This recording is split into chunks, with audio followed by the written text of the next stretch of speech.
Hello, is that mister Abhimanyu? हाँ जी, कौन? अभिमन्यु जी, मैं .com से बोल रहा हूँ। आपने 5 दिन पहले ये पावर बैकअप बैटरी मोबाइल के लिए बुक किया था। हाँ जी, किया था। 3 दिन के बाद डिलीवर हो जाएगा सर आपके घर पे, और कैश 3 दिन में होगा? हाँ, 3 दिन में हो जाएगा। कैश ऑन डिलीवरी है सर। मैं एक चीज बताना चाह रहा हूँ, आपने एक पावर बैकअप वो किया था, पावर बैंक बुक। हाँ, एक ही किया था मैंने। सर हम 2 भेज रहे हैं, तो आप कैश ऑन डिलीवरी 2 की पेमेंट कर दीजिएगा आप घर पे। 2 क्यों? सर ऐसे ले लो 2। नहीं यार, मैंने एक ही मंगाया, तो आप एक ही दीजिए ना। तो 2 ले लीजिए ना सर, 2 में फायदा है। यार 2 चाहिए ही नहीं मेरे को, एक ही चाहिए, तो एक ही सर दीजिए 2 ना। लेके देखिए ना, आप जब पैसा है तो 2 ले सकते हैं ना। पैसा है तो क्या करूँ, 10-10 ले लूँ क्या खामा खा के? यही तो चक्कर है सर। पैसे के मामले में आप जब रेस्टोरेंट में जाते हैं, वहाँ पे आप 2 आदमियों का खाना ऑर्डर करते हैं, वो होता है 7 आदमियों का खाना। वहाँ पे क्यों नहीं ख्याल रखते आप? ये समझ में नहीं आता, ये ऐसे क्यों होता है। रेडियो मिर्ची से नवीद बोल रहा हूँ। फोन मत काटिएगा, जरा मेरी बात ध्यान से सुन लीजिए प्लीज। मैं गुजारिश कर रहा हूँ आपसे। मुझे मालूम है कि आप अकलमंद इंसान हैं, आपकी समझ में आ गया, लेकिन एक मैं किस्सा आपको सुनाना चाहता हूँ, इसको ध्यान से सुनिएगा। हाँ, एक फैमिली थी बहुत गरीब।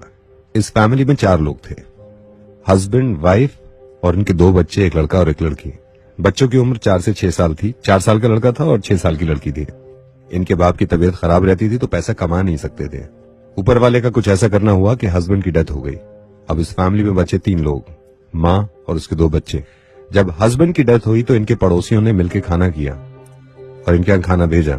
खाना वाना खाया सबने। इसके बाद 3-4 दिन निकल गए। इनके हालात और ज्यादा खराब होते रहे। बीवी ने बच्चों का पेट भरने के लिए कुछ लोगों से उधार मांगा। ये उधार कब तक चलता? 4-5 दिन के बाद वो पैसे भी खत्म हो गए। क्योंकि इंसान है, जरूरत रहती है पेट को, तो इनके बच्चों को भूख लगने लगी। अब माँ जहां से पैसे ले सकती थी वो ले चुकी थी, लेकिन अब उम्मीद नहीं थी कि कहीं से पैसे मिलेंगे। ये मायूस माँ और इसके 2 बच्चे अब इस चीज को लेकर परेशान थे कि खाना कहां से खाएंगे। एक दिन और निकल गया भूखे प्यासे, लेकिन बच्चे थे, भूख बर्दाश्त न कर सके और भूखे ही सो गए। रात को तकरीबन 2:30-3 बजे उस छोटी बच्ची की आंख खुली और वो माँ के पास आई। इस बच्ची ने माँ की तरफ देखा और ये कहा कि माँ, हमारा भाई कब मरेगा? तो माँ ने कहा, तू ऐसे क्यों कह रही है? तो इस बच्ची ने कहा, क्योंकि जब पापा मरे थे तो खाना आया था, भाई मरेगा तो खाना आएगा।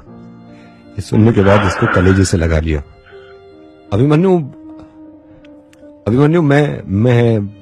मैं ऐसी बातें करना चाहते ही नहीं हूँ, ना मुझसे हो पाती हैं, लेकिन मजबूर हो जाते हैं। और इतना बड़ा गुनाह नहीं है ये, लेकिन अगर सोचें कि कुछ लोगों के लिए ये खाना ये बहुत जरूरी होता है, बहुत जरूरी, तो मेरी आपसे ये दरख्वास्त है और सभी से, जितने लोग ये सुन रहे हैं, अगली बार आप जब भी किसी रेस्टोरेंट में, किसी होटल में या किसी घर की पार्टी में कुछ खाना बनाएं, प्लीज इतना ही लीजिएगा जितना आप खा सकते हैं, और कोशिश करिएगा कि बचा हुआ खाना उनको दे दें जो लोग इस खाने से जी सकते हैं।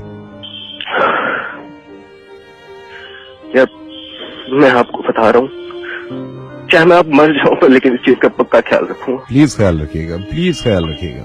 Thank you so much Abhimanyu, और बहुत बहुत शुक्रिया समझने के लिए। Thank you.